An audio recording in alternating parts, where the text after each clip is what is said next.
बहुत पकड़ है प्रेम की, इसीलिए भगवान हृदय से नहीं जाते, सदा उदित रहते हैं।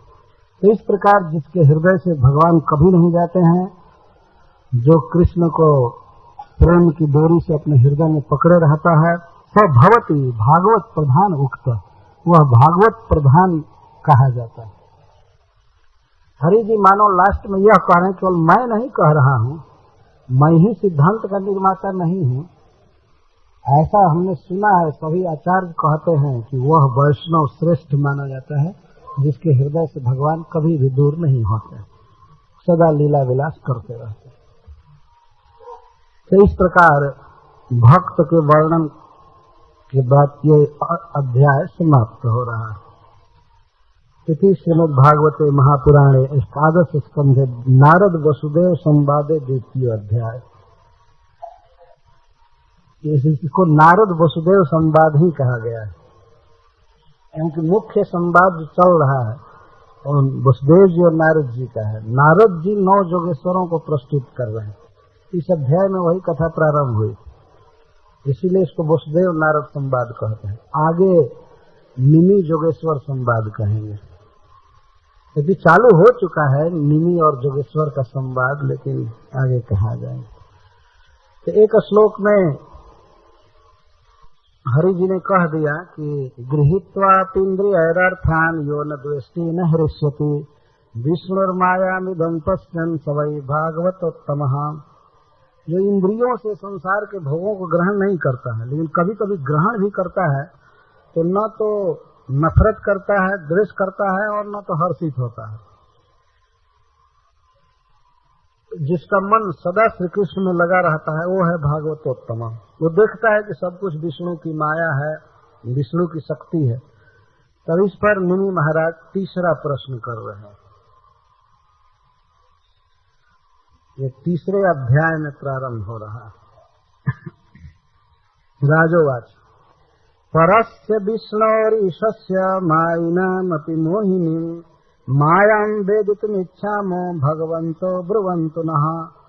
एक महाभागवत सब कुछ को विष्णु की माया के रूप में देखता है, शक्ति के रूप में। इसीलिए महाराज निमि पूछते हैं, परमेश्वर भगवान विष्णु की माया बड़े बड़े मायावियों को भी मोहित करने वाली है, तो मायां वेदितुम इच्छामो, मैं माया को जानना चाहता हूँ वो क्या है।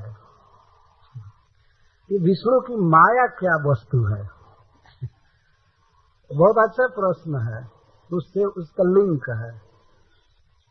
और भगवान की विशेषता बता रहे हैं, परस्य ईशस्य और विष्णु। जो विष्णु और माया निदम पश्यन् है, तो विष्णु शब्द की व्याख्या मैं कई बार किया हूं।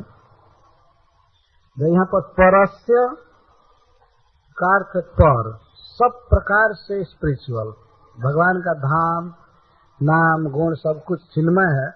और ईशस्य का अर्थ है कि जो माया के पति हैं, माया के स्वामी हैं। और पर का एक यह भी अर्थ है कि जो ब्रह्मा शिव आदि से भी श्रेष्ठ हैं, उनके नियामक हैं, कंट्रोलर हैं। तो ऐसे प्रभु की जो माया है, हमने सुना है कि मायिनामपि मोहिनी, बड़े बड़े मायावियों को भी मोहने वाली है। तो सबसे बड़े मायावी शक्तिधर श्री कृष्ण है, विष्णु है।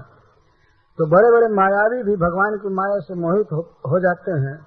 अतः मायां वेदितुम इच्छामः, मैं भगवान की माया को जानने की इच्छा कर रहा हूं, क्या है। भगवन्तो ब्रुवन्तु नः, आप सब भगवान हैं। यहाँ भगवान का अर्थ है आप सर्वज्ञ हैं, आप सभी। भगवंत बहुवचन में बोल रहे हैं, आप सभी साक्षात भगवान हैं, समर्थ हैं, माया को जानते हैं, भगवान को जानते हैं, सब कुछ जानते हैं। इसलिए कृपया बताइए कि भगवान की माया क्या है। और इसके बाद उनके प्रवचन का अभिनंदन करते हैं। नानुतृप्ते जुसंजुष्मद् बचो हरि कथा अमृतम संसार ताप निस्तप्तो मर्त्यस्तप्ताप भेषजम। मैं आप लोगों के मुखार बिंद से भगवान श्री कृष्ण के कथामृत को सुनकर अति तृप्त नहीं हो रहा हूं, मेरी प्यास, मेरी लालसा और बढ़ती जा रही है। जितना ही सुन रहा हूं उतनी ही सुनने की लालसा बढ़ रही है। वास्तव में अपनी लालसा जब हृदय में हो तो यह श्रोता का कर्तव्य होता है कि वह वक्ता के सामने अपने लौल्य को प्रकाशित करे उत्साह के लिए, जिसे वो कह सके। तो निमि महाराज इसीलिए अपने सुख को, अपने मोद को प्रकाशित करते हैं, अनुमोदन करते हैं कि आपके मुख से हरि कथामृतम जूसन, जो मैं हरि कथामृत पी रहा हूं, तो मेरी तृप्ति नहीं हो रही है, पीने की लालसा बढ़ रही है। जब कथामृतम कह दिया, अमृतम कह दिया, इसीलिए अब सुनना नहीं कह रहे हैं, जूसन कह रहे। जूसन का अर्थ पीना। कथा को अमृत कह दिए तो सुनना कहेंगे तो ये ठीक नहीं लगेगा। कथामृत थोड़े सुना जाता है, तो पिया जाता है। तो मैं पी रहा हूं। वास्तव में कहने का आशा है कि जैसे कोई मधुर अमृत मिल जाए किसी को और पीने लगे आसक्त होकर के, वैसे मैं पी रहा हूं। यह कहा जाए कि सुन रहा हूं तो इससे उतनी आसक्ति व्यक्त नहीं हो रही है। पी रहा, ये कथामृत है, बहुत स्वाद है। संसार ताप निस्तप्तो मर्त्यस्तप्ताप भेषज। मैं संसार ताप से तप्त हूं और एक मर्त्य हूं, मनुष्य। लेकिन आपके मुख से जो हरि कथामृत निकल रहा है वह इस ताप का भेषज है, औषधि। मैं इसको अनुभव कर रहा। तप्ताप भेषजम, भेषजम औषधि। प्राय कभी कभी देखा जाता है कि बहुत भारी रोग हो तो वैद्य लोग पेय देते हैं कभी कभी पीने के लिए। अब तो टैबलेट चल दिया आज के युग में बहुत दूसरे तरह का, लेकिन ज्यादातर जो आयुर्वेदिक दवाएं होती थी वे पेय बनाई जाती थी, रसायन, जो किसी रोग का निवारण करते थे। तो संसार रोग की दवा क्या है? हरि कथामृतम, कृष्ण कथामृतम। कितना नम्र भाव से निमि महाराज कह रहे हैं, मैं मर्त्य हूं, मैं मरण धर्म मनुष्य हूं और संसार के ताप से पूरा पूरा तप्त हो चुका है। कोई ताप नहीं है उनको, वो तो स्वयं ही एक महाभागवत। भगवान ने गीता में इनका नाम बोला। दो ही उदाहरण भगवान ने गीता में दिया है, एक अपना और एक जनक महाराज का। नाम रखा कि जो लोग निष्काम भाव से कर्म करते हैं, कर्म मार्ग में गृहस्थ होते हुए भी कर्म फल से लिप्त नहीं है, स्वरूप में है, तो उसमें भगवान एक बार कहते हैं नमे कर्म फले स्पृहा, नहीं कैसे है, नमाम कर्माणि लिम्पन्ति नमे कर्म फले स्पृहा इत्येवं यो अभिजानाति कर्म धीर्म सबद्ध। मुझे कर्म के फल में स्पृहा नहीं है, कुछ भी करना मेरे लिए बाकी नहीं। एक बार वो कहते हैं मुझे न तो कुछ प्राप्त करना बाकी है, न प्राप्त करने योग्य कुछ है, फिर भी मैं कर्म करता हूं। मैं इस तरह से, और निष्काम भाव से कर्म करने वालों में जैसे आस्थिता जनकादय, जनक आदि, जनक महाराज का पहला नाम लिया गया। और वो जनक महाराज आज कह रहे हैं कि संसार ताप निस्तप्त, मैं संसार के ताप से, दुख से दग्ध होकर के मर रहा हूं और आप आज हमको जिला दिए। भगवान के कथामृत को पिला करके हमारा रोग दूर कर, ताप दूर हो गया। आगे आस्वादन के लिए अब कह रहे हैं, मतलब इतना जो आपका प्रवचन हुआ दो भाइयों का, तो इससे मेरा रोग चला गया, ताप बिल्कुल दूर हो गया। कृपया आप वर्णन कीजिए। ये भगवान की माया को जानना भी एक हरि कथामृत, भगवान की शक्ति को जानना है। और वैसे मैं विशेष रूप से माया का वर्णन नहीं करूंगा, क्योंकि यहाँ माया का वर्णन क्या किया गया है, माया के कार्यों का वर्णन किया गया है। माया का वर्णन किया नहीं जा सकता है। निमि महाराज कहते हैं कि माया का वर्णन कीजिए, वर्णन कीजिए, लेकिन अंतरिक्ष जी जो तीसरे जोगेश्वर बोलेंगे तो वे माया के कार्यों का वर्णन करते हैं। इस तरह से सृष्टि होती है, इस तरह से पालन होता है, प्रलय होता है। लेकिन मेरा मन है कि माया से कैसे तारा जाएगा, जो चौथा प्रश्न है उसको ही ज्यादा क्लियर किया जाए।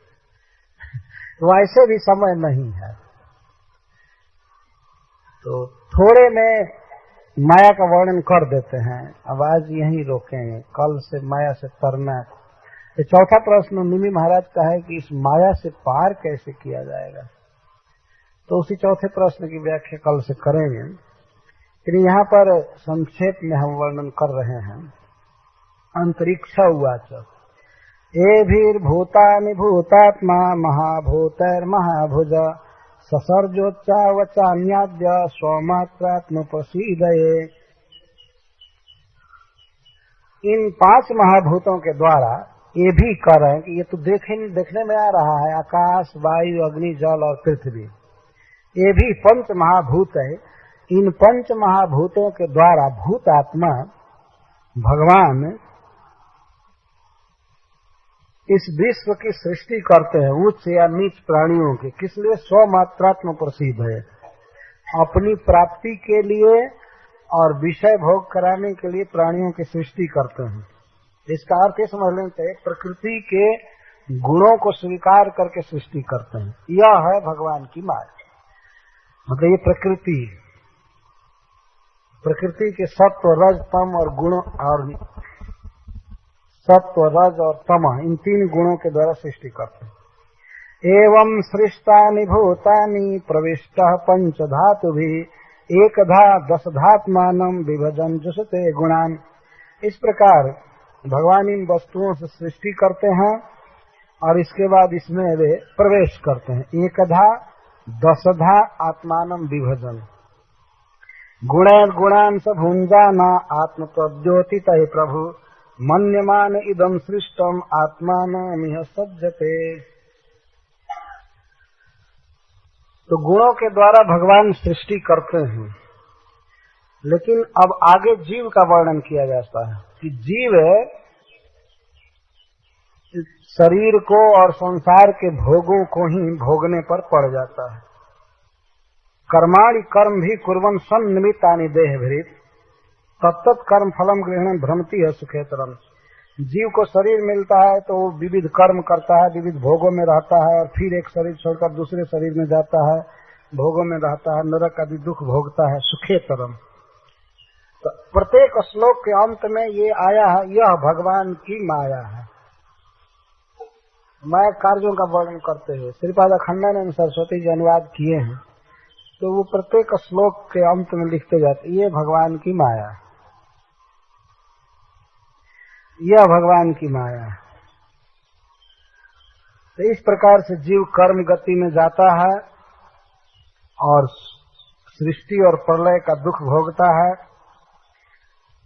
बाद में जब प्रलय का समय आता है तो भगवान अनादि निधन काल इस जगत को कर्षित करते हैं। तो उस समय 100 वर्ष तक लगातार वृष्टि होती है, हाथी के सूंड के समान धाराएं गिरती हैं और पाताल से लेकर के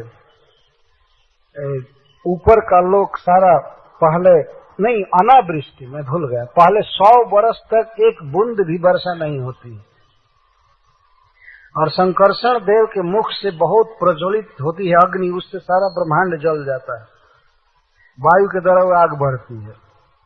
ये है भगवान की माया, माया का कार्य। और भगवान संकर्षण देव के मुख की अग्नि से सारा लोग जल जाता है। जब जल कर राख हो जाता है तो इसके बाद 100 वर्षों तक हाथी की सूंड के समान वर्षा चालू होती है और पूरा ब्रह्मांड फिर पानी से भर जाता है। ये है भगवान की माया। इस तरह से सृष्टि होती है, प्रलय होता है। तो उस समय ब्रह्मा जी भगवान के भीतर शयन कर जाते हैं। पृथ्वी उस समय हृतगंधा हो जाती है, पृथ्वी जल के रूप में बदल जाती है, जल अग्नि के रूप में हो जाता है, अग्नि वायु के रूप में और वायु आकाश के रूप में हो जाता है और आकाश से इस तरह लीन होता है महत्त्व इत्यादि में। इंद्रियां, मन, बुद्धि ये सब लीन हो जाते हैं अपने कारण में। ऐसा माया भगवत सर्ग स्थित्यंत कारिणी त्रिवर्णम वर्णितास्मा भी किम भूय श्रोतुमिच्छसि। ये है भगवान की माया, हमने वर्णन किया। अब आप क्या सुनना चाहते हैं? तो अंतरिक्ष जी पूछते हैं किम भूय श्रोतुमिच्छसि। तो महाराज निवि प्रश्न करते हैं, जथैताम ऐश्वरी मायाम दुष्टराम कृतात्मभिः तरत्यंजः स्थूलधियो महर्षैदमुच्यताम। हे महर्षि, जिससे अज्ञ से अज्ञ व्यक्ति, कमजोर से कमजोर व्यक्ति आसानी से माया को पार कर जाए, वो उपाय बताइए। बहुत सुंदर प्रश्न है, तो कल हम लोग इसकी व्याख्या करेंगे। हरे कृष्ण। भगवान की माया का वर्णन किए। यद्यपि हम लोग यहाँ पर बहुत विस्तार के साथ माया का वर्णन नहीं किए, लेकिन माया वर्णन में यह बात बारंबार आवृत हुई, माया के द्वारा इस विश्व की बारंबार सृष्टि होती है, प्रलय होता है, और वास्तव में अनंत कोटि जीव यहाँ केवल दुख भोगते हैं। बहुत काफी दुख होता है। इसलिए महाराज निमि इस बात को सुनकर यहाँ प्रश्न कर रहे हैं अनुकंपित हृदय से। एवं अनुकंपित तन्निवृत्ति उपायम पृच्छति। महाराज निमि का हृदय जीवों की इस दुर्दशा को देखकर अनुकंपित हो गया, उनके प्रति कंपैशन उत्पन्न हुआ, दया उत्पन्न। तो माया से निवृत्ति का उपाय पूछ रहे, दुख से, अज्ञान से मुक्त होने का उपाय पूछ रहे। श्रीमद् भागवतम में इस प्रकार के और भी प्रश्न हैं, जैसे जब श्रील सुखदेव गोस्वामी ने नरकों का वर्णन किया तो महाराज परीक्षित उस दुख को सुनकर करुणा से द्रवित हो गए कि जान अनजान में सभी मनुष्य पाप करते ही रहते हैं, तो उन्हें बहुत यंत्रणा भोगनी पड़ती है। तब कृपा करके उपाय पूछे कि नरकों से कैसे बचा जा सकता है। अधुनेह महाभाग जथैव नरका नरः नानोग्र जातना नया तन्मे व्याख्या तुम अर्हस। हे महाभाग्यवान श्रील सुखदेव गोस्वामी, कृपया आप यह बताइए कि मनुष्य क्या उपाय करे कि नाना दुखमय घोर नरकों में वो न गिर सके, पाप करने पर भी कोई उपाय है? तो श्रील सुखदेव गोस्वामी ने इसके बाद प्रवचन प्रारंभ किया है, और उसी संदर्भ में वे अजामिल का उपाख्यान कहे हैं कि जेन केन प्रकारेण भगवान के नाम का उच्चारण करने पर व्यक्ति नरक के दुख से बच जाएगा। ये सिद्धांत स्थापित किया उन्होंने। तो वहां पर भी महाराज परीक्षित अनुकंपित हृदय से पूछ रहे हैं, अपने लिए नहीं पूछ रहे, दूसरे जीवों के हित के लिए पूछ रहे थे। तो इसी प्रकार निमि महाराज पूछ रहे हैं। निमि महाराज जानते हैं कि यह इतिहास बनेगा और ऐसे महत्तम पुरुष के मुख से जो उपाय बताया जाएगा तो जगत में उसका प्रचार होगा, और जैसा हो रहा है। भगवान वेदव्यास देव इस संवाद को श्रीमद् भागवत में रखे, युग युग तक लोग प्रेरणा लेते रहेंगे। योगेश्वर प्रबुद्ध जी ने यह उपाय बताया था, अज्ञान से, दुख से, शोक से, जन्म मृत्यु से पार होने के लिए। तो यह प्रश्न बहुत महत्वपूर्ण है, और महाराज निमि कह रहे हैं पूछने में कि यह ऐश्वरी माया है। ऐश्वरीन मायाम, ईश्वर संबंधिनी मायाम, ईश्वर की माया। कोई साधारण व्यक्ति की माया होती तो पार किया जा सकता था। ये तो मम माया है। भगवान की गीता में कहते हैं मेरी माया है, मैं कोई साधारण व्यक्ति नहीं हूँ, मेरी प्रचंड शक्ति है। इसीलिए कहते हैं जो मेरी ही शरण लेते हैं वे माया को पार कर सकते हैं। तो यहाँ पर निमि महाराज ऐश्वरी माया हम कह रहे हैं, ईश्वर की माया, सर्वसमर्थ, परम स्वतंत्र, परम शक्तिमान परमेश्वर की माया है। अतः अकृतात्म भी दुष्टराम, अकृतात्म जिन्होंने आत्मा को नहीं पकड़ा है, बस में नहीं किया है, उनके लिए इस माया को पार का पाना अत्यंत कठिन है, असंभव है। अकृतात्मा, कृत का अर्थ होता है साधित और आत्मा का अर्थ होता है अंतःकरण। जैसे हम लोगों का बाह्य करण है, हाथ है, आंख है, पैर इत्यादि, तो जीव को भीतर इंद्रियां मिली हुई हैं, 4 हैं। उसको चित्त, अहंकार, मन और बुद्धि कहते हैं। वो 4 इंद्रियां भीतर हैं, तो सूक्ष्म है, दिखाई नहीं पड़ती हैं, इसीलिए उसको अंतःकरण कहते हैं। और इन 10 इंद्रियों को बाह्यकरण कहते हैं, बाह्यकरण और अंतःकरण। तो जिन लोगों का चित्त अपने वश में नहीं है, वश में नहीं है मतलब सदा केवल संसार के भोगों का ही प्लान बनाते रहते हैं, यह मिल जाए, वह मिल जाए, ऐसे सुख होगा, ये सुख होगा। जिनका अंतःकरण शांत है, एकाग्र नहीं है, उनके द्वारा तो भगवान की माया को पार करना असंभव है। अतः हम आपसे पूछ रहे हैं कि जिससे अस्थूल धिया अपि स्थूल देह अहम धीर जैसा ते अस्थूल धिया, स्थूल में जिनकी बुद्धि है, स्थूल का अर्थ इस देह में, आत्मा में आत्मबुद्धि नहीं है जीवों की इस जगत में। इस स्थूल में, इस माटी के धोंधा में आत्मबुद्धि हो गई को स्थूल धी कहते। तो जो अस्थूल धी है, ऐसे लोग भी जिस उपाय से अंजह मायेताम तरंती, जैसे इसको पार कर जाए माया को, इदम उच्यताम, यह कहा जाए। कृपा करके ये बताइए कि कमजोर से कमजोर व्यक्ति कैसे माया को पार कर सकता है। कुछ उपाय हो तो पार किया जा सकता है। जैसे मान लीजिए कोई व्यक्ति तैरना नहीं जानता है, वो तैरना नहीं जानता है, स्विमिंग नहीं जानता है, परंतु सुदृढ़ नौका मिल जाए, उपाय मिल जाए और कैवर्त मिल जाए, नाविक मिल जाए, तो पार कर जाएगा। तो इसी तरह से महाराज का प्रश्न है कि ये तो अपने प्रयास से जीव तो पार नहीं पा सकता है, तो आप उपाय बताइए किस तरह से इस भवसागर को पार किया जा सकता है।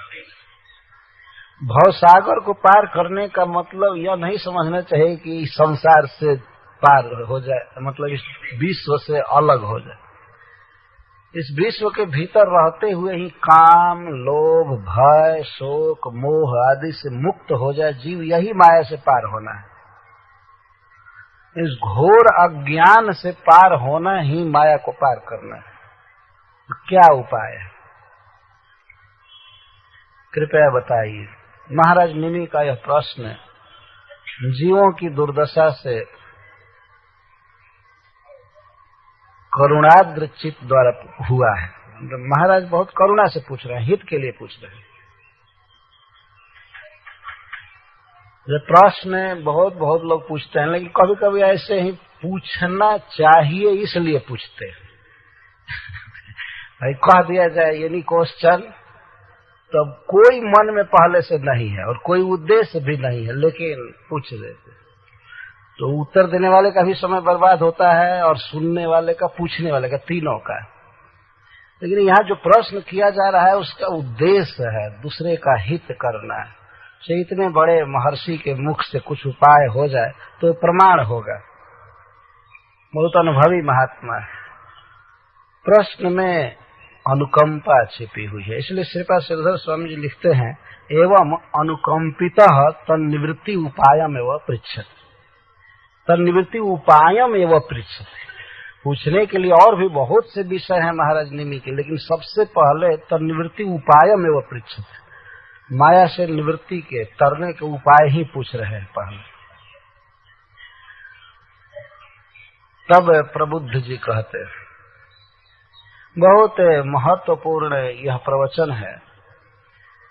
जो व्यक्ति अज्ञान से पार होना चाहता है और वास्तव में जो व्यक्ति भगवान श्री कृष्ण के चरण कमल को प्राप्त करना चाहता है, भगवान के प्रेम को पाना चाहता है,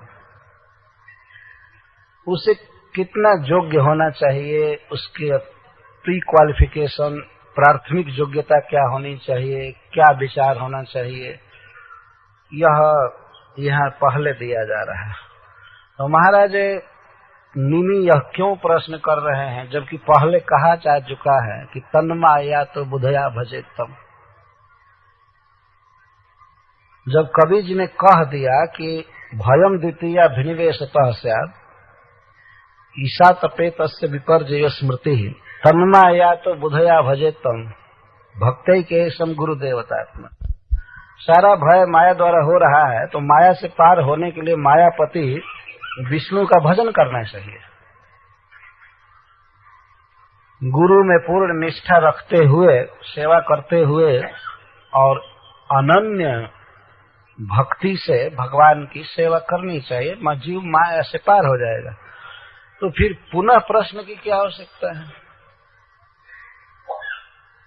श्रीपाद श्रीधर स्वामी जी ने प्रश्न उठाया है, फिर प्रश्न की क्या आवश्यकता है?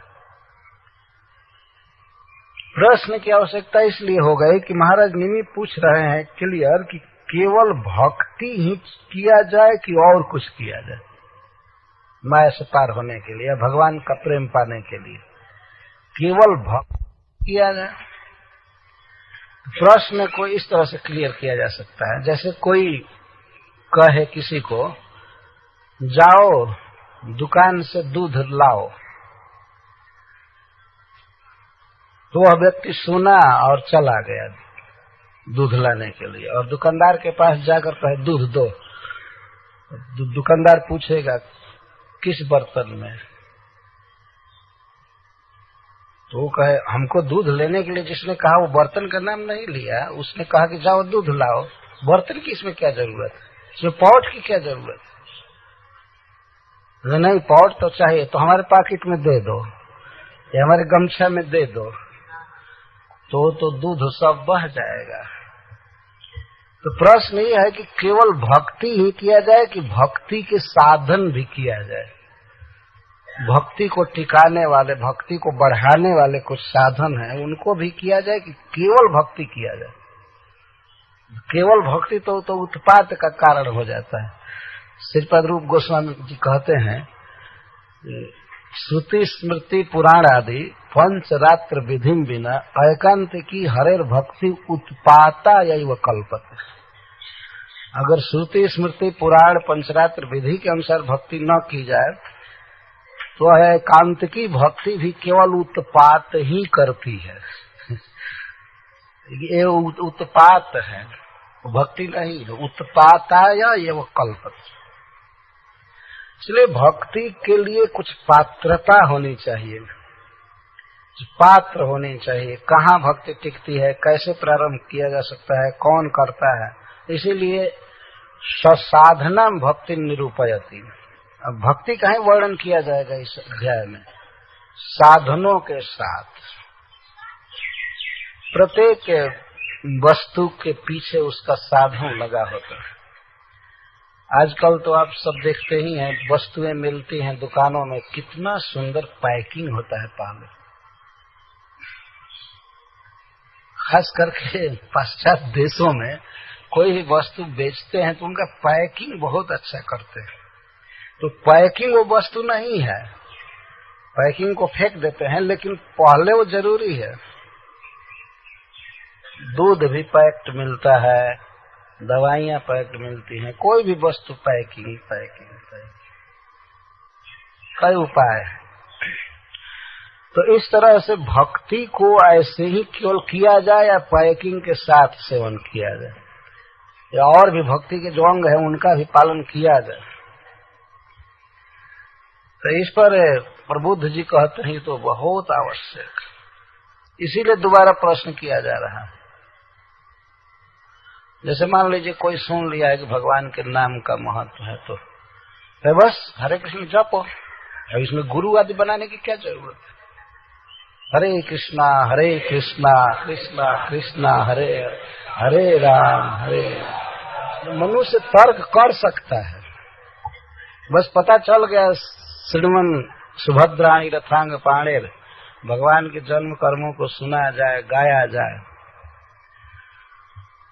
तो ये शास्त्र जो कहता है कि गुरु स्वीकार करना चाहिए, इसकी क्या जरूरत है? मान लीजिए कोई तर्क करे, इन्हीं सब विकल्पों के कारण महाराज निमित्त दूसरा बार प्रश्न कर रहे हैं, कैसे माया को पार किया जा सकता है। और माया को पार करने का मतलब सारा आ गया, भगवान कृष्ण का प्रेम, कृष्ण की प्राप्ति, अविद्या नाश, दिव्य दान, जैसे हम लोग गाते हैं गुरु वंदना में, कृष्ण प्राप्ति है जहाँ है थे, और लास्ट में अविद्या विनाश हो जाते हैं, और इस तरह से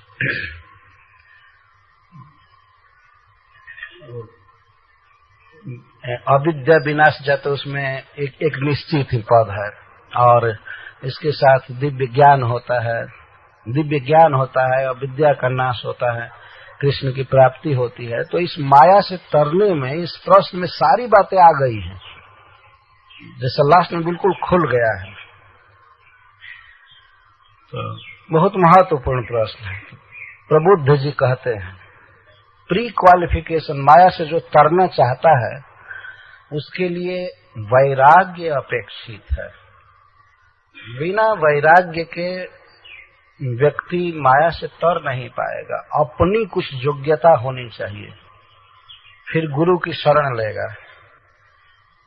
तत्र प्रथमम वैराग्य द्वारा गुरु सप्ति माह चतुर्भि कर्माणि इति। वैराग्य जरूरी, अपना अनुभव आवश्यक। जैसे शास्त्र कहता है कि, या नीति में कहा गया है कि जस्य नास्ति स्वयं प्रज्ञा शास्त्र तस्य करोति किम, लोचनाभ्याम विहीनस्य दर्पणः किम करिष्यति। जो व्यक्ति दोनों आंखों से अंधा है तो उसको दर्पण क्या करेगा? यदि करोड़ों रुपए का दर्पण ला करके दे दीजिए सोने में मढ़ा हुआ, और जन्म से नेत्र है ही नहीं, तो वो व्यक्ति क्या दर्पण का उपयोग करेगा? मिरर के कैसे देखेगा? तो वैसे ही जिस व्यक्ति को स्वयं कुछ विवेक नहीं है, उसको ये भागवत और गीता क्या करेंगे? कुछ नहीं कर सकते। शास्त्र तस्य करोति किम, शास्त्र क्या करेगा? जैसे शास्त्र तो दर्पण की तरह है, लेकिन उसी की मदद करेगा जिस व्यक्ति में विवेक है, वैराग्य है, उसकी ये मदद करेगा। जबरदस्ती सोए हुए को जगा जगा कर नहीं भजन कराएगा शास्त्र। इसीलिए प्रथमम वैराग्य अपेक्षित है, उसी को बता रहे हैं। कर्माणारभमाणानां दुःखहत्यै सुखाय च पश्यत् पाक विपर्यासं मिथुनेचारिणां नृणां। ये 4 श्लोकों में बताया गया है।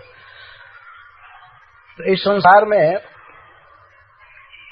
मिथुनेचारिणां नृणां देखा जाता है कि मनुष्य संघ बनाते हैं। जैसे प्रथम इकाई है समाज की स्त्री और पुरुष, पति और पत्नी, और इसके बाद परिवार है, गांव है, समाज है, देश है। तो ये सब मिल करके, चाहे पारिवारिक स्तर पर, चाहे दाम्पत्य स्तर पर, या पारिवारिक स्तर पर, या देश के स्तर पर, ये सारे मनुष्य मिल करके परस्पर एक दूसरे की मदद कर रहे हैं। किस लिए इतने कार्य हो रहे हैं? दुख हत्या, दुख की हत्या करने के लिए। दुख की हत्या का मतलब दुख का निवारण करने के लिए, प्रतिकार करने के लिए।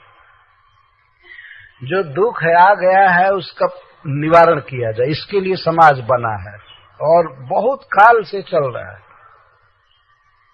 दुख की हत्या करें, दुख की हत्या के लिए हॉस्पिटल है, अस्पताल। वो सुख प्राप्ति का स्थान नहीं है। अस्पताल, औषधालय वो दुख प्राप्ति, सुख प्राप्ति का स्थान नहीं है, दुख प्रतिकार का स्थान है। दुख न हो, हमारा रोग समाप्त हो जाए, इसके लिए उतनी तीखी दवा खानी पड़ती है, शरीर में इंजेक्शन खोसना पड़ता है, क्या क्या। तो ये कोई सुख प्राप्ति तो है नहीं, ये दुख की हत्या करना चाहते हैं।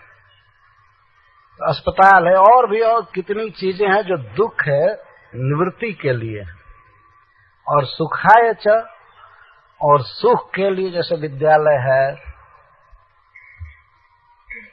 या और अपना परिवार है, काम धंधा है, ये सुख के लिए काम कर रहे हैं। तो दुख हटाने के लिए और सुख पाने के लिए समाज बना करके, ऑर्गेनाइजेशन करके मनुष्य कार्य कर रहा है। लेकिन फल क्या हो रहा है, पाक क्या हो रहा है, पाक का अर्थ फल, विपर्यासम, वैपरीत्यम, बिल्कुल विपरीत हो रहा है। सुखाय कर्माणि करोति लोको नतई सुखम वान्य दुपारमम वा। विदुर जी कहते हैं कि लोग सुख के लिए काम कर रहे हैं, लेकिन न तो सुख मिल रहा है न दुख जा रहा है। तब इस विषय में क्या करना चाहिए, कृपा करके बताइए। मैत्रेय जी से प्रश्न करते। तो प्रबुद्ध जी कहते हैं कि समाज में मिल करके बहुत काल से लोग कार्य कर रहे हैं, वर्तमान में भी दुख हत्या सुखाए। तो जो व्यक्ति माया को पार करना चाहता है, श्री कृष्ण साथ में रहते, मृत्यु धन के रूप में रहता है। किसी के पास पता चले कि बहुत काफी धन है, तो वास्तव में वो मृत्यु उसकी साथ में है। धन के लिए दूसरे लोग मार देते हैं उसको। श्रीपाद सनातन गोस्वामी जब चले थे, उनके साथ ईशान जब लेकर के पैसे चल रहे थे, तो सनातन गोस्वामी जब देखे कि वह डाकू इनका बहुत बड़ा स्वागत कर रहा है, तो वो तो छनक गए कि मैं इसका संबंधी नहीं हूँ, कोई परिचय नहीं है, हमारा इतना स्वागत क्यों कर रहा है। तो उसका प्लान था रात में दोनों को कत्ल करने का, सनातन गोस्वामी को और उनके सेवक। और उनके पास केवल 8 मुहर था सोने का, उसको लेना चाहता था। इसी के लिए खूब स्वागत कर रहा था। ये लोग खाएं पिए और सो जाए गहरी नींद में, इसके बाद काट कर बाहर करके इनका पैसा ले। तो सनातन गोस्वामी तो बहुत बड़े मंत्री थे, बुद्धिमान थे, समझ गए। तो वे अपने सेवक से पूछे, तुम कुछ पैसा रखे हो क्या? आखिर स्वागत क्यों कर रहा है? उस पर वो कहा कि 7 मुहर रखे हैं। एक फिर भी झूठ बोल दी।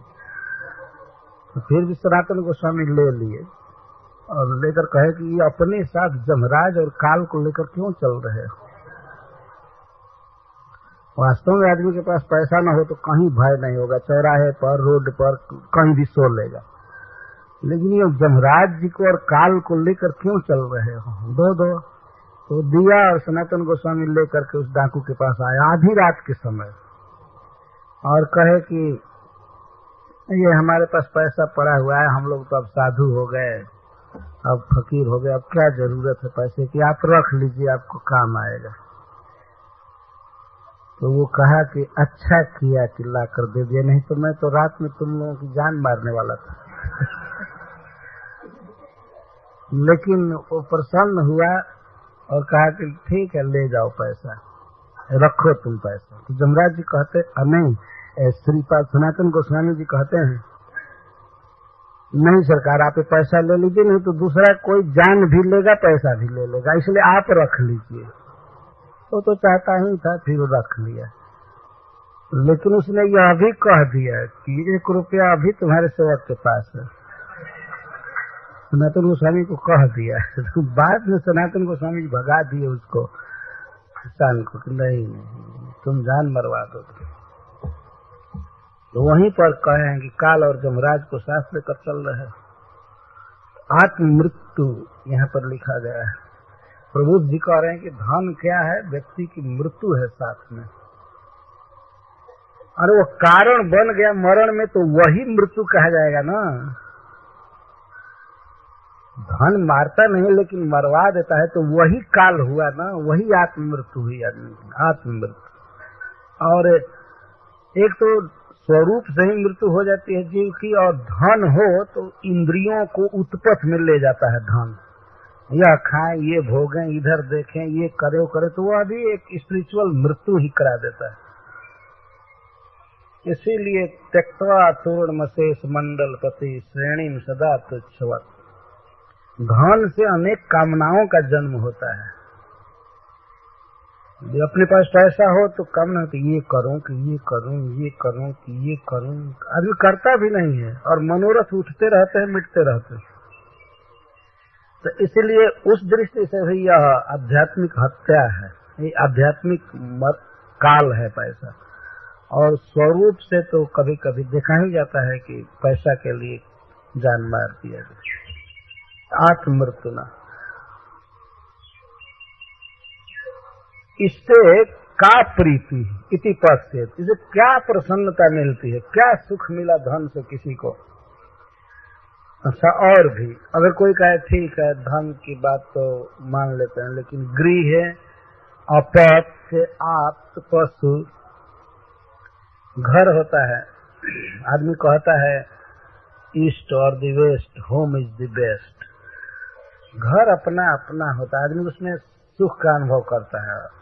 घर में जहाँ अपनी पत्नी हो, बच्चे हों और धन पर्याप्त हो तो व्यक्ति इस जीवन में अनुभव करता है कि मैं सुखी हूँ। लेकिन यदि विचार करके देखा जाए तो गृह से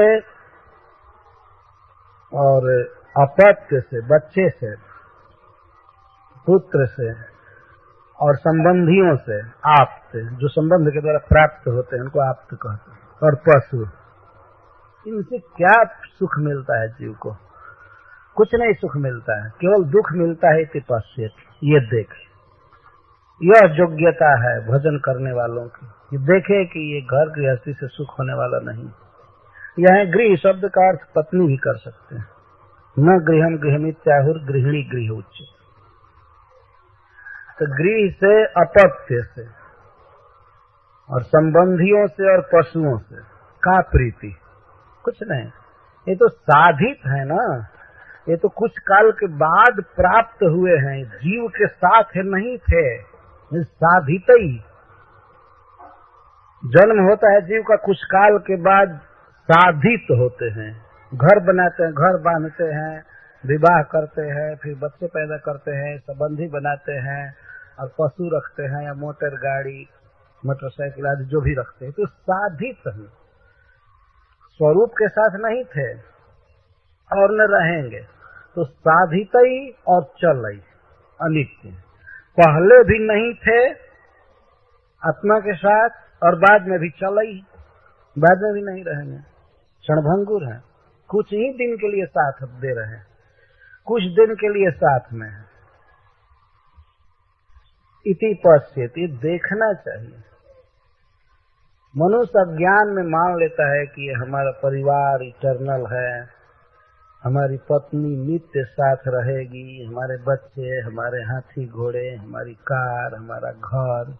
कितना डेकोरेट करता है आदमी घर को।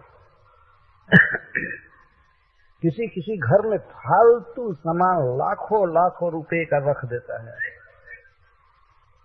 किसी किसी धनियों का उन्माद हम लोग देखे हैं, कोई आवश्यक नहीं है। कहीं कहीं हमने देखा है, इस बार किसी घर में गए तो बाथरूम जो है वो बहुत बड़े हॉल जैसा है। मैं पूछा कि ये तो थोड़े से छोटे बाथरूम में भी काम चल सकता है, इतना बड़ा क्यों रखा गया है? तो दूसरे बताया कि महाराज किसी किसी को शौक होता है, वो पसंद करता है कि हमारा बाथरूम बहुत बड़ा होना चाहिए, और उसमें जो वो टंकी का स्विच होता है उसमें चांदी लगाया जाए, ये लगाया जाए, उससे क्या होगा? या पलंग सोने के लिए, जहाँ पर यह बताया गया कि साधु महात्मा को नीचे सो जाना चाहिए, गृहस्थों को भी तपस्या करनी चाहिए, वहाँ भारी भारी पलंग फर्नीचर या हो, और यदि घर बदलना हुआ तो उस पर बहुत ज्यादा खर्च होता है, उसको इधर उधर ले जाने में, छोड़ने में भी दुख होता है कि हाय रे अब ये छूट जाएगा, और ले जाने में भी काफी दम निकल जाता है। यह दुख है वास्तव में। आदमी ऑर्गेनाइजेशन बनाता है कि चलो यहाँ पर हम लोग जैसे क्या उसको कहते हैं, सोसाइटी कहते हैं ना, घर बनाते हैं, देते हैं भाड़ा पर बहुत बहुत, तो देते हैं तो आदमी सोचता है बहुत आराम है, बहुत आराम है, और जब ये लोग मेंटेनेंस का हेवी चार्ज करते हैं तब कहता है अरे ये तो बहुत भारी दुख है। तो है व्यवस्था है लेकिन मेंटेनेंस देना पड़ता है तो वो एक दुख हुआ। क्या घर से सुख होता है किसी को? आप सोने के भवन में रहिए, चाहे एक झोपड़ी में आखिर गुजारा करना है और चले जाना है इस दुनिया से, तो उसको भी छोड़ना पड़ता है, इसको भी छोड़ना पड़ता है। यहाँ पर प्रश्न किया गया, का प्रीति इति पश्येत्, का प्रीति न कापी, परंतु न प्रीति अप्रीति, शोक मोह अज्ञान ही मिलता है, सुख नहीं मिलता है। यह स्वयं ही विचार करना है। अब इसके लिए गुरु की जरूरत नहीं है, इसके लिए शास्त्र की जरूरत नहीं है। अभी गुरु और शास्त्र की बात बाद में आ रही है। इतना क्वालिफिकेशन हो जाए अपने में, इसके बाद तब गुरु प्रपद्य, तो ये लिखा गया है, ये सब होना चाहिए। ये प्री रिक्विजिशन या प्री क्वालिफिकेशन बताया जा रहा है, इतना होना चाहिए।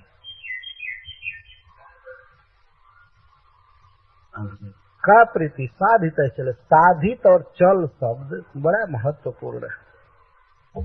विचार करना चाहिए मनुष्य को, घर, स्त्री, पुत्र और पशु और आप संबंधी, ये बाद में जीव को मिलते हैं। आप्त का अर्थ होता है प्राप्त। जैसे कहीं विवाह हुआ तो घर पत्नी को तो स्वतंत्र कहा जाएगा, लेकिन पत्नी के नाते से पत्नी का भाई है तो वो साला प्राप्त हुआ है, उसको आप्त कहते हैं। या ससुर प्राप्त हुए, सास प्राप्त हुई, और भी नाना प्रकार के संबंधी, इसको आप्त कहते हैं। आप नहीं आप सार्वभौम जी आफत कह दे आप तो जीव अकेला जन्म लेता है, बढ़ता भी है बहुत काल तक, लेकिन इसके बाद आप धीरे धीरे जुटने लगते हैं। जो साधित कहते हैं, बहुत प्रयास करके संबंधी मिलते हैं, प्रयास करके बच्चे उत्पन्न होते हैं, इनको पालते हैं, पोसते हैं, घर बनाते हैं, पशु लाते हैं। आजकल पशु का मतलब तो मोटर गाड़ी आदि हॉर्स पावर सब चलता है, तो वो भी कई घोड़ा लाए तो ये सब लाते हैं। लेकिन ये साधित जो थे नहीं, बहुत प्रयास करके लाए गए। साधित शब्द बता रहा है कि बहुत भारी मेहनत करके तब इनको लाया गया। अब जैसे पत्नी ही है तो पत्नी लाने में भी बहुत मेहनत होता है। जो विवाह करना चाहते हैं तो पहले कहते हैं भाई पढ़े, कुछ जॉब करेंगे तब तो लाएंगे घर में, वैसे कैसे लाएंगे? तो पत्नी लाने के लिए बहुत काम करना पड़ता है।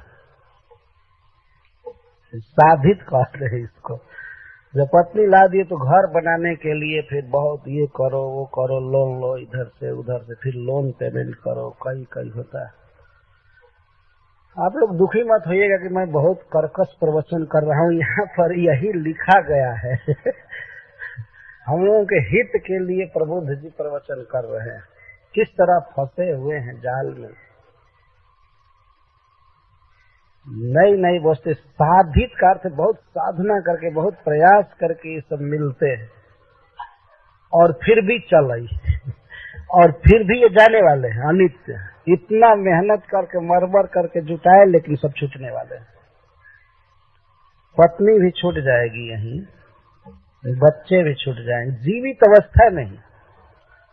अवस्था नहीं बच्चे तो छूट जाते हैं। वे अपना विवाह करते हैं, माता पिता को साल भर में एक बार फोन कर दी, काफी हो गया, तो नहीं पूछते हैं, या पूछे भी तब भी तो सब छूट ही जाता है। वो जॉब करने के लिए, नौकरी करने के लिए कहाँ रहते हैं, माता पिता कहाँ रहते हैं, चल ही सब कुछ छूट जाते हैं। तो बहुत काल के बाद मिलते हैं, बहुत प्रयास करने पर, और छूट ही जाते हैं। ऐसा लिखा गया है कि जब व्यक्ति की मृत्यु होती है तो कौन वस्तुएं कहाँ छूट जाती हैं। एक श्लोक में बहुत अच्छा से इसको व्यक्त किया गया है। जब व्यक्ति मरता है तो धनानि भूमौ, कुछ धन ऐसे होते हैं जो भूमि में गड़े के गड़े रह जाते। पहले लोग सोना चांदी भूमि में रखते थे चोरों के डर से, तो भूमि में पड़े रह जाते थे, और कभी कभी वो मरने वाला आदमी अपने बच्चों को बता भी नहीं पाता था, या बता भी दे तो उसके लिए तो भूमि में ही रह गए ना। तो धनानि भूमौ, धन सब भूमि में। और इस समय भूमौ का अर्थ बैंक है, बैंक में रह जाते हैं, या बैंकेशु, बहुत बैंकों में। किसी किसी के पैसे ऐसे होते हैं, बहुत बैंकों में रह जाते, छूट गए धन। धनानि भूमौ पशवश्च गोष्ठे, और पशु गोष्ठ में रह जाते हैं, जहाँ गौएं रहते हैं, मतलब पशुओं के रहने के स्थान, गराज में या पार्किंग में छूट जाएंगे। ऐसा नहीं है कि जीव जा रहा है तो कार भी साथ में अब जाएगी, नहीं। तो पशवश्च गोष्ठे भार्या गृहद्वारी जना श्मशान है। और भार्या कहाँ रहेगी, पत्नी कहाँ तक साथ देगी, कहाँ छूटेगी, गृहद्वारी, घर के द्वार तक। ऐसा शायद लोक रीति है कि पत्नी को पति के शव यात्रा में नहीं जाना चाहिए, तो वो द्वार तक बस वहीं छूटना है। भार्या गृहद्वारी जना श्मशान है। और अपने जो स्वजन कहे जाते हैं वे कहाँ तक जाएंगे, श्मशान तक। देह कहाँ तक जा साथ देगा, चितायाम, देह चिता पर छूटता है, आग में जलता है। स्वजन श्मशान तक। और कर्मानुगो गच्छति जीव एक, और जीव अकेले जाता है किसके साथ, अपने कर्मों के साथ। वो अपने कर्मों के साथ जीव अकेला जाता है, बाकी ये सभी छूट जाते हैं। बहुत काल, कम से कम इसमें से जो भी प्राप्त होते हैं वे 20 वर्ष के बाद ही प्राप्त होते होंगे ना। विवाह आदि तो 20 साल तक तो रहे नहीं, 20 साल के बाद प्राप्त हुए, और उधर मरने से पहले ही छूटते जाते हैं। मरने पर तो सब छूट ही जाते हैं। इसलिए साधित ही और चल ही, दोनों शब्दों का प्रयोग किया गया है। ये देखना चाहिए कि हमारे साथ सदा नहीं है, न रहेंगे। ऐसा देखने वाला व्यक्ति तब भजन कर सकता है। अच्छा, इस प्रकार से तो ये लोक में देखे ही, एवं लोकम परम विद्वान नश्वरम कर्म निर्मितम विद्यात्। अतः एवं इसी प्रकार से जैसे लोक में हम देख रहे हैं कि वस्तुएं क्षणभंगुर हैं, हमारा संबंध नहीं है, तो इसी तरह से परम लोकम, परलोक को भी अर्थात स्वर्ग को भी इसी तरह से देखना चाहिए। इति पश्येत्, स्वर्ग को भी नश्वरम विद्यात्, स्वर्ग भी नश्वर है। क्यों? क्योंकि कर्म निर्मितम। तो जैसे इस लोक में कर्म निर्मित वस्तुएं क्षणभंगुर हैं, पत्नी अपने कर्म से मिलती है, बच्चा अपने कर्म से मिलता है, घर अपने कर्म से मिलता है, या पशु अपने कर्म से मिलते हैं, कर्म के फल हैं, इसलिए वो नष्ट होंगे ही। तो इसी तरह से स्वर्ग भी जो है वह भी पुण्य निर्मित है, तो पुण्य भी कर्म हुआ, तो पुण्य निर्मित है। तो तावत स्वर्गे प्रमोद्यते जावत पुण्यम समाप्यते। तो जब तक पुण्य रहता है तब तक स्वर्ग में रहता है व्यक्ति, पुण्य क्षीण होने पर समाप्त हो जाता। तो जैसे यहाँ पर सारा संबंध और वस्तुएं क्षणिक है, नाशवान है, इसी तरह से स्वर्ग को भी देखना चाहिए। तो स्वर्ग पाने के लिए ललायत नहीं होना चाहिए। क्या दोष है स्वर्ग में? सतुल्यातिशय ध्वंसम जथा मंडलवर्तिनाम। सतुल्यातिशय ध्वंसम, जैसे इस संसार में हम देखते हैं कि कोई कोई व्यक्ति धन में या सामाजिक प्रतिष्ठा में तुल्य होते हैं और कोई कोई ज्यादा होते हैं, सतुल्य अतिशय। तो तुल्य के साथ स्पर्धा होती है, इस संसार में देखा गया है। यदि हमारे समान कोई व्यक्ति है तो हम चाहते हैं कि हम उससे बढ़ जाए, हम उससे बढ़ जाए। प्रतिस्पर्धा होती है, प्रतियोगिता होती है। स्वर्ग में भी प्रतियोगिता रहती है, हम इससे बढ़ जाए, हम इससे बढ़ जाए।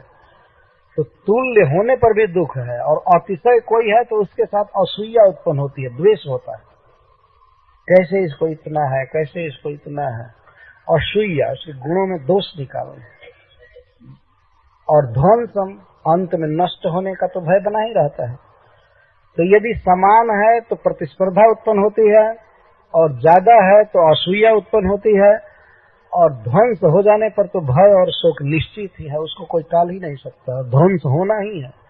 जिस समय देवताओं का स्वर्ग छूटता है उस समय उनको इतना दुख होता है, इतना दुख होता है कि स्वर्ग का सुख अगर एक पलड़े पर रखा जाए और उनका स्वर्ग छूटने का दुख है तो यह हिमालय की तरह भारी होगा, और वो जो सुख था वो 1 किलो की तरह होगा। इतना ज्यादा दुख होता है देवताओं को। आप इसी लोक में देखिए, कोई व्यक्ति बहुत दिनों तक बहुत बड़ा मिनिस्टर रह गया हो, लेकिन कभी वो हार जाए और न मिनिस्टर बने तो उसको जितना दुख होगा वो कई वर्षों के मिनिस्टर सुख से कई गुना ज्यादा होगा। वो व्यक्ति सोचेगा अभी तो मैं कुछ सुख पाया ही नहीं, तब तक हार गया, अभी तो कुछ सुख पाया ही नहीं। शोक होता है, स्वर्ग में भी इसी तरह का शोक होता है, इसलिए ध्वंसम लिखा गया। तो तुल्यता और अतिशयता और ध्वंस, सब जगह दोष ही दोष है। यदि यहाँ से व्यक्ति सोच सकता है कि स्वर्ग में बहुत सुख है, बहुत सुख है, बहुत सुख है, लेकिन सुख नहीं है। स्वर्ग चूंकि मैटेरियल है, जीव स्पिरिचुअल है, स्पिरिचुअल जीव को स्वर्ग क्या सुख दे सकता है? अतः इह लोक के भोग से और परलोक के वर्ग से भी विरक्त होना चाहिए। यह क्वालिफिकेशन का वर्णन किया जा रहा है। भगवान की भक्ति करने चलेंगे तो ये गुण चाहिए, यह योग्यता चाहिए, इतनी दृष्टि होनी चाहिए कि सुख कहीं नहीं है, न स्वर्ग में सुख है न यहाँ है, प्रत्युत दुख है। इति पश्येत जथा मंडलवर्तिना, जैसे यहाँ पर खंड राजा होते हैं तो उनमें बहुत प्रतिस्पर्धा होती है, एक दूसरे को हराना चाहते हैं, जीतना चाहते हैं।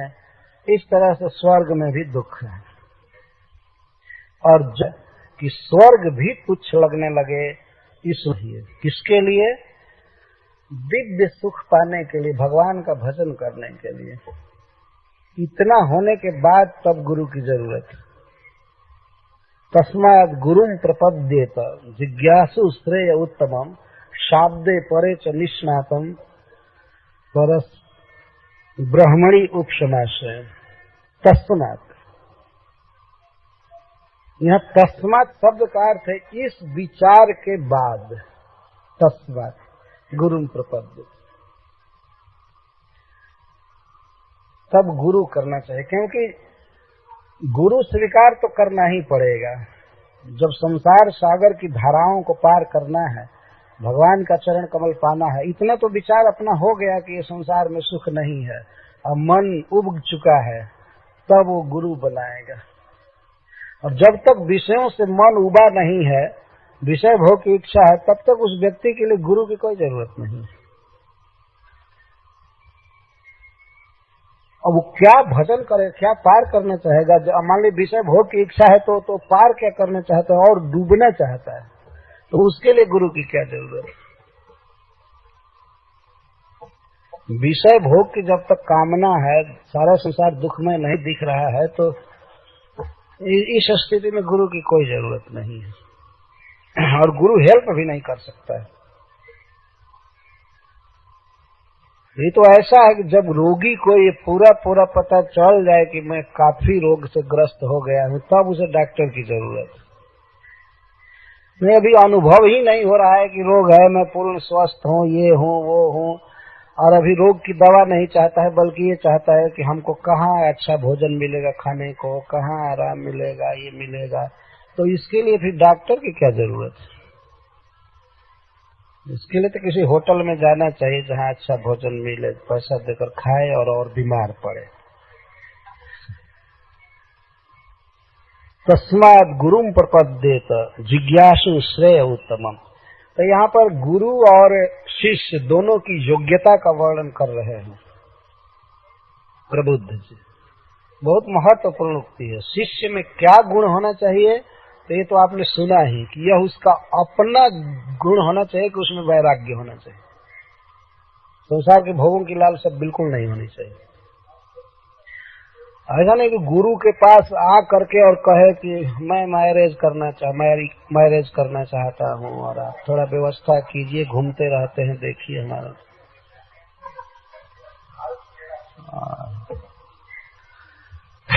इसके लिए गुरु, और गुरु भी ऐसा कहे कि ठीक है देखूंगा मैं व्यवस्था करूंगा, तो न तो वो शिष्य है न वो गुरु है, दोनों गायब। इसलिए गुरु और शिष्य की योग्यता यहाँ बताई जा रही है। तो शिष्य की योग्यता तो पहले आपने सुना, इसके बाद अब जो गुरु स्वीकार करता है उस समय उसकी क्या इच्छा होनी चाहिए, गुरु से क्या पाना है? उत्तमम श्रेय। उत्तम श्रेय का जिज्ञासु होना चाहिए। जिज्ञासु का अर्थ इच्छुक, उसे प्राप्त करने के, जानने की लालसा होनी चाहिए। क्या? उत्तमम श्रेयम। उत्तमम जो तम से, प्राकृत जगत से बिल्कुल परे है, श्रेय। भगवान में प्रेम कैसे मिलेगा, भगवान की सेवा कैसे मिलेगी, भगवान से संपर्क कैसे होगा, यह जानने की इच्छा होनी चाहिए।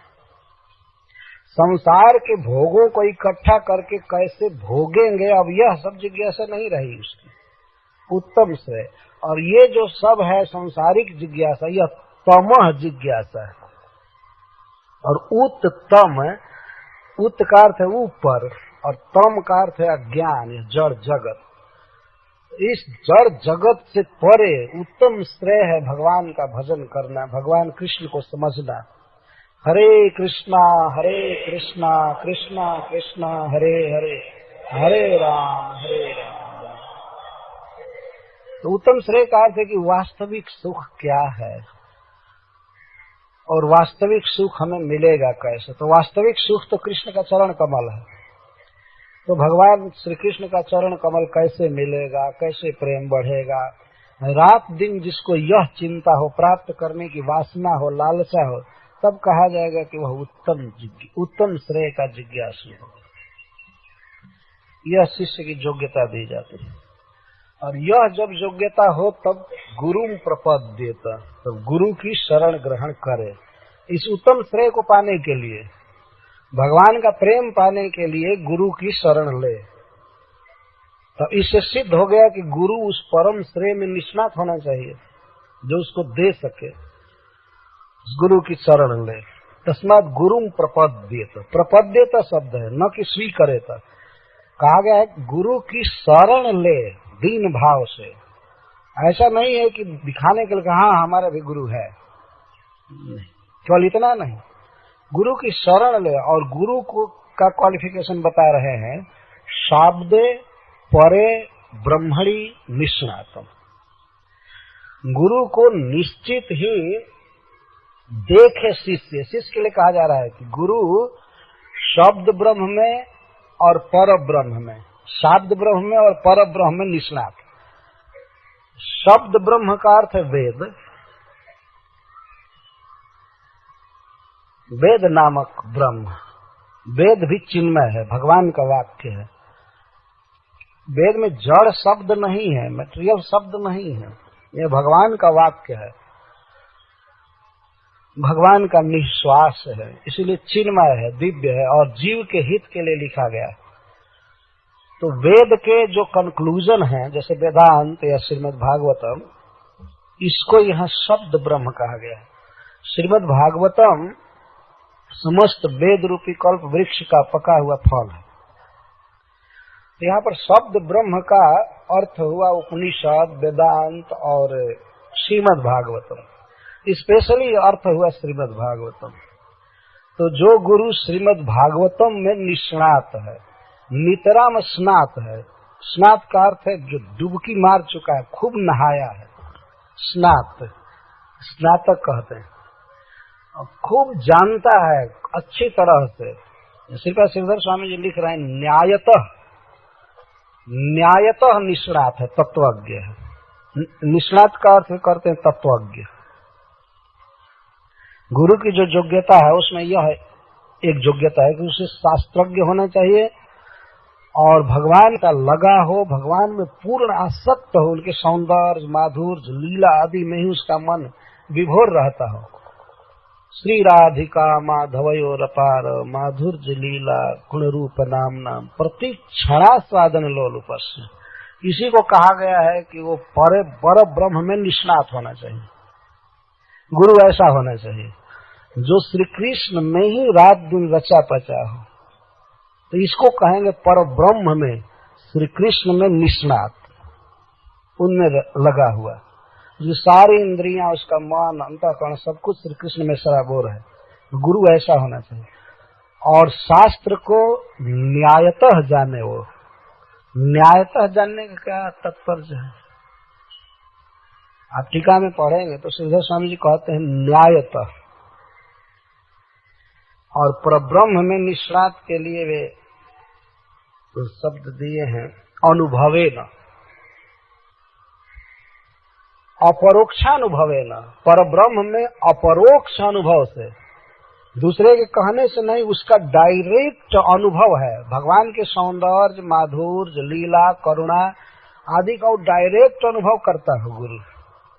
अनुभव में डूबा हुआ और शब्द ब्रह्म में निष्णात, उसको न्याय पूर्वक जानता है। न्यायतः जानने का अर्थ यह है कि उसे सांगोपांग शास्त्र का ज्ञान होना चाहिए। गुरु वैष्णव कोई भी हो सकता है, भजन कोई भी कर सकता है, लेकिन गुरु होने के लिए तो शास्त्र का ज्ञान पहला क्वालिफिकेशन है। अन्यथा, श्रीपाद श्रीधर स्वामी जी लिखते हैं, अन्यथा संशय निरासकत्वाजोगात्। यदि गुरु नहीं जानता है श्रीमद् भागवत आदि ग्रंथों को ठीक से, श्लोक के अनुसार भी और तात्पर्य के अनुसार भी सब जानना पड़ेगा, तो वो यदि नहीं जानता है तो शिष्य के संशय का निवारण नहीं कर पाएगा। इससे स्वामी जी लिखते हैं जीवन भर संशय और अज्ञान बना ही रह जाएगा। आप शास्त्रों को पढ़ेंगे तो पता लगेगा कि शास्त्रों में कितना प्रश्न पूछा गया है, कितना संशय निवारण किया गया है। तो गुरु का यह क्वालिफिकेशन होना चाहिए कि उसे शास्त्र का ज्ञान होना चाहिए ठीक ठीक। तो इसको न्याय कहते हैं। न्याय का अर्थ है कि वह व्यक्ति परंपरा से पढ़ा हुआ हो और जो शास्त्रों के तात्पर्य को, शब्दार्थ को, सबको ठीक से समझ रहा है, ठीक से समझ रहा है और ठीक से उसे याद होना चाहिए। इसको न्याय कहते हैं। धारणा होनी चाहिए, तब तो वो पार करेगा ना, संशय का, अविद्या का छेदन कर सकेगा। जैसे हम लोग पढ़ते हैं कि, सुनते हैं कि एक बहुत बड़ा जलयान, जहाज बनाया गया था, उसका नाम था टाइटैनिक। तो जो नाविक था, जो कर्णधार था उस नौका को चलाने वाला, उसको यह ज्ञान नहीं था कि अटलांटिक महासागर में किसी पर्वत के पास शून्य वातावरण हो जाता है और वहां निश्चित धंस जाएगा उसका वो जहाज। पता नहीं था पहले से, नहीं तो वो उधर नहीं ले जाता। पहले से ही कई ऐसे जहाज लोग ले जाते थे जो उसे काफी दूर रखते थे। वहां क्या था कि शून्य वातावरण था और अटलांटिक महासागर वहां बहुत बड़ा आवर्त बनाता रहता है, आज भी है वो आवर्त बनाता है, बहुत भंवर, बहुत बड़ा भंवर। और उसमें उस जहाज में क्या हुआ, एक तो पहले से ही थोड़ा पानी भर रहा था तो उस पर ध्यान नहीं दिया और जा करके वो आवर्त में फंस गया। और इसके बाद उस पर हाहाकार करने लगे लोग, करने लगे, लेकिन सब जल समाधि ले, सब मर गए। यदि उसको पहले से पता होता है कि उधर नहीं जाना है तो वह कर्णधार पार कर दिया होता। तो इस तरह से गुरु को तो ये सब पता होना चाहिए कि ये भवसागर की धाराएं कहाँ कैसे बह रही हैं, कैसे क्या करना है। तो शास्त्र ही नौका है, ऐसा कहा गया है। गुरु कर्णधार है, गुरु नौका नहीं है। गुरु नौका को खेने वाला है। ये स्वयं भगवान ही बोले हैं श्रीमद् भागवतम में, गुरु कर्णधारम। तो शास्त्र नौका है, इस पर हमें बैठना है, लेकिन नौका खेने वाला चाहिए ना, जो इसको ढंग से पार करे, नहीं ले जाकर के अटलांटिक महासागर के उस आवर्त में। पता ही नहीं है कि कृष्ण पूज्य हैं, भगवान पूज्य हैं, जीव नित्य दास है। गुरु बता दे कि बस जपो शिवो हम पार हो जाओगे, तो ले जाकर फंसाया ना। तो उस नौका पर जितने लोग चढ़ेंगे वे सब डूबे।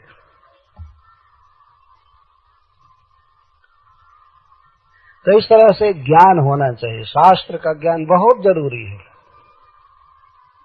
ऐसा नहीं समझ लेना चाहिए गुरु बस ठीक है, थोड़ा भजन कर रहा है तो बस गुरु हो जाएगा, गुरु हो जाएगा। नहीं नहीं, गुरु की बहुत बड़ी योग्यता है। वो दूसरा क्वालिफिकेशन नहीं देखा जाता है। दो ही क्वालिफिकेशन गुरु का वर्णन किया गया, एक तो शब्द ब्रह्म में निष्णात और दूसरा भगवान श्री कृष्ण का पक्का भक्त होना चाहिए। भगवान के अनुभव में, अपरोक्ष अनुभव में, डायरेक्ट अनुभव में वो निष्णात होना चाहिए। रात दिन चिंतन मनन, भगवान की सेवा, जैसे गुरुअष्टक में हम लोग गाते हैं,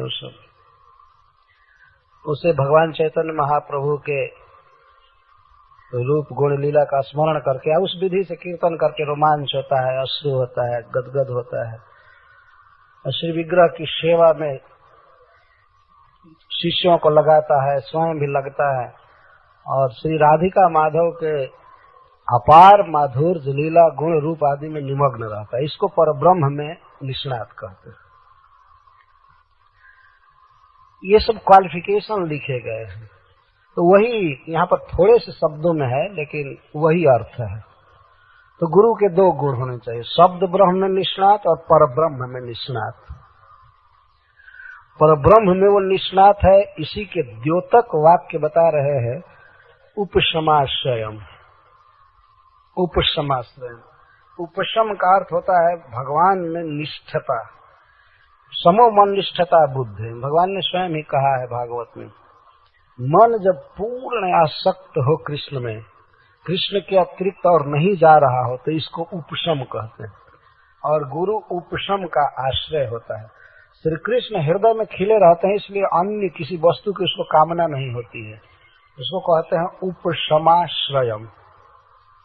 उपशम का भंडार होता है वह गुरु, आश्रय होता है उपशम का। भगवत निष्ठता उसमें भरी हुई रहती है। तो ऐसे गुरु की शरण लेनी चाहिए। तो शिष्य का गुण वर्णन किया गया और गुरु का गुण वर्णन किया गया। ये देख, और इसके पहले पहले कितना क्वालिफिकेशन का वर्णन हुआ कि संसार को नश्वर देखे, दुखद देखे, सब देखे, और तब माया को पार करने के लिए, भगवान का चरण कमल पाने के लिए गुरु की शरण में। केवल शास्त्र तो कहता है कि गुरु की शरण लेनी चाहिए, लेकिन शास्त्र ब्लाइंड नहीं है, अंधा नहीं है। ये नहीं कर लो और हम बस आंख बंद करके और किसी गुरु की शरण ले। वो कहता है कि आंख खोल करके ब्रह्मणी उपशमाश्रयम साध्य परे च निष्णातम। गुरु का क्वालिफिकेशन शास्त्र बता रहा है। केवल यही नहीं कहता है हाँ गुरु करो, गुरु करो, गुरु करो, बिना गुरु के कोई भवसागर नहीं पार कर सकता है। ये तो बात सब जगह हम लोग सुनते हैं। गुरु बिनु भव निधि तरई न कोई, जो बिरंच शंकर सम हो। गुरु के बिना कोई भवसागर पार नहीं कर सकता। ये तो बात सत्य है। तो किसी को भी गुरु बना लिया तो भवसागर पार हो जाएगा? नहीं। शब्द ब्रह्म और पर ब्रह्म में निष्णात उपशम का आश्रय होना चाहिए गुरु, यह जरूरी। अच्छा, ऐसे गुरु की शरण ले लिया इसी से भवसागर पार हो जाएगा, ऐसी बात नहीं है। गुरु के आश्रय में रहकर बहुत बहुत काम सीखना है, इसको प्रबुद्ध जी आगे बताएंगे। ऐसा नहीं समझना चाहिए बस गुरु कर लिया, बस हमारी जिम्मेदारी खत्म हुई और अब हम पार हो जाएंगे। एक व्यक्ति से मैं एक बार पूछा कि आप जप करते हैं, चैंटिंग करते हैं? तो सीधा उत्तर दिया, मैं गुरु बना लिया हूं। तो मैं तो समझा नहीं, मैं फिर दोबारा पूछा कि गुरु बना लिया, मैं ये पूछ रहा हूं कि चैंटिंग करते हैं कि नहीं, जप करते हैं कि नहीं? तो कहा कि गुरु बनाने के बाद भी जप करना पड़ेगा। अरे तो इस कान का व्यक्ति नहीं था, बाहर का था। तो गुरु बनाने के बाद भी हमको ही जप करना पड़ेगा? तो क्या गुरु तुम्हारे लिए जप करेगा क्या? गुरु को तो खुद ही 16 माला करना है, वो और किसके किसके लिए करेगा? गुरु स्वीकार करने का मतलब है कि उस दिन से अब हम बहुत बड़ी रिस्पॉन्सिबिलिटी लिए भजन करने का। यह नहीं समझना चाहिए गुरु, यह भी एक बहुत बड़ा अज्ञान है वास्तव में। गुरु कर लिया पार हो जाऊंगा, नहीं। गुरु के आश्रय में रहकर ट्रेनिंग लेना है, कैसे पार करेंगे और कितना कितना ट्रेनिंग लेना है, इसको तो हम इस सीटिंग में नहीं गिना पाएंगे, लेकिन दूसरे सीटिंग में गिनाएंगे। क्या क्या गुरु के आश्रय में रहकर सीखना चाहिए, प्रबुद्ध जी बताए। तस्मात् गुरुम प्रपद्येत जिज्ञासु श्रेय उत्तमम शाब्दे परे च निष्णातम ब्रह्मणि उपसमाश्रयम् तत्र गुरु सत्तौ गुरु आश्रय, गुरु के आश्रय में रहकर भागवतान धर्मान शिक्षेत, भागवत धर्मों की शिक्षा ले। ये पहला ट्रेनिंग चालू हुआ। हरे कृष्णा कृष्णा कृष्णा हरे हरे, हरे राम राम राम हरे। तत्र भागवतान धर्मान शिक्षित, एक एक कर्म पर शिक्षित शब्द लगाना पड़ेगा यहाँ, आप देखेंगे ध्यान से। और फिर क्वालिफिकेशन बता रहे हैं, गुरु के पास रहे, गुरु के आश्रय में रहे, कैसा बन करके? गुरुवात्म दैवत, गुरु को ही अपना देवता मानते हुए। यह नहीं कि गुरु के पास रह करके रोज गुरु की निंदा किया करे, गुरु में दोष निकाला करे। गुरु को ही देवता मान करके भगवान जैसा आदर करते हुए और तब भागवत धर्मान शिक्ष। ये शिष्य के लिए बात बताई जा रही। तत्र शिक्षित भागवत धर्म, ट्रेनिंग ले। अमायानुवृत्त्या जयस्तुष्येद आत्मात्मदो हरि, और निष्कपट भाव से गुरु की सेवा करे। लेकिन ध्यान रखना चाहिए, सब पहले से ही लेना चाहिए, गुरु का क्वालिफिकेशन आदि सब ध्यान में रहना चाहिए। आजकल लोग गुरु महिमा के वाक्य तो खूब बोलते हैं, गुरुर ब्रह्मा गुरुर विष्णु गुरुर देवो महेश्वर गुरु साक्षात परब्रह्म तस्मै श्री गुरुवे। ऐसे गुरु की महिमा पर वाक्य खूब बोले जाते हैं, लेकिन गुरु के क्वालिफिकेशन का वर्णन कोई नहीं करता। ये एक आश्चर्य की बात कि गुरु का क्या क्या गुण होना चाहिए, इसका वर्णन नहीं किया जाता। अब जब देखिए तब साक्षात हरित्वेन समस्त शास्त्रे रुक्तस्तथा भाव्यते, साक्षात हरि के समान कहा है सारे शास्त्रों ने, सारे साधुओं ने, ये तो कहा है। और उसके पहले प्रथम श्लोक से लेकर 6वें श्लोक तक वो क्वालिफिकेशन भी तो कहा है ना। संसार दावानल से लेकर के और निकुंज यूनो तक ये क्वालिफिकेशन का वर्णन है। ऐसे गुरु को कहा गया है साक्षात हरित्व। लेकिन उसके बाद भी विश्वनाथ चक्रवर्ती ठाकुर इसको काट रहे हैं। साक्षात हरित्व समस्त शास्त्र रुक्त तथा भाव्यते व सद भी, किंतु का अर्थ है कि उत्तर पक्ष हो गया, पूर्व पक्ष को काट रहा है। किंतु प्रभोर यह प्रिय एव तस्य, वास्तव में गुरु भगवान का प्रिय होता है, न कि भगवान है। यह ध्यान देने की बात।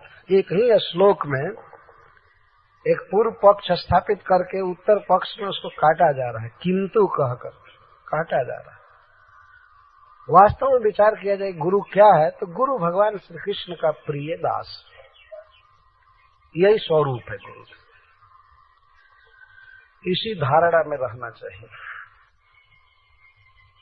सभी शास्त्र और सभी साधु कहते हैं, फिर लेना पड़ेगा वो ऊपर वाले वाक्य को, सभी शास्त्र और सभी साधु यही कहते हैं कि गुरु कृष्ण का प्रिय भक्त है, ये कहते हैं। लेकिन कभी कभी लोग समझ नहीं पाते। तो गुरु महिमा के वाक्य तो अवश्य कहना चाहिए, लेकिन गुरु के क्वालिफिकेशन पर भी विचार होना चाहिए, होते रहना चाहिए। तो ऐसे गुरु के जिसका वर्णन किया गया है उसके शरण में रहकर भागवत धर्मों की शिक्षा लेनी चाहिए और निष्कपट भाव से गुरु की सेवा करनी चाहिए। तो भागवत धर्मों का आचरण करने से क्या होगा, तो यही जिन भागवत धर्मों के आचरण करने से परम आत्मा भगवान श्री कृष्ण अपने आप को दे देते हैं, प्रसन्न हो जाते हैं तुझसे। भगवान आत्मद हैं, अपने को भी दे दिए हैं। श्रीधर स्वामी जी लिखते हैं जैसे बलि प्रभृति नाम, जैसे बलि महाराज को भगवान ने दे दिया, अपने को द्वारपाल बना दिया। भगवान आत्मदो है, भगवान अपने आप को भी दे देते हैं भक्तों को, लेकिन कैसे देते हैं, यही प्रसन्न भागवत धर्मों के आचरण से प्रसन्न होकर के दे देते। क्या क्या सीखे गुरु के आश्रय में रहकर, क्या क्या ट्रेनिंग ले, एक बार तो संक्षेप में कह दिया गया भागवत धर्मों की शिक्षा ले, तो उसे तो सिद्ध हुआ श्रवणम कीर्तनम विष्णु स्मरणम पाद सेवनम अर्चनम वंदनम दास्यम सख्यमात्म निवेदनम। लेकिन इसको फिर विस्तार से कह रहे हैं, सर्वतो मनसो संगम आदौ संगम च साधुषु। गुरु के आश्रय में रह करके व्यक्ति को क्या सबसे पहले सीखना चाहिए, साधुओं में आसक्ति करना। ये गुरु का कर्तव्य है कि वह बतावे कि वैष्णवों में आसक्त हो, साधुओं का सेवन करो। साधुषु संगम शिक्षा। अगर गुरु ही कह दे कि नहीं किसी साधु से संग मत करो, तब अब जरा विचार कीजिए, ये कितनी खतरनाक बात है। गुरु के आश्रय में रहकर सीखे साधुषु संगम शिक्षा। साधु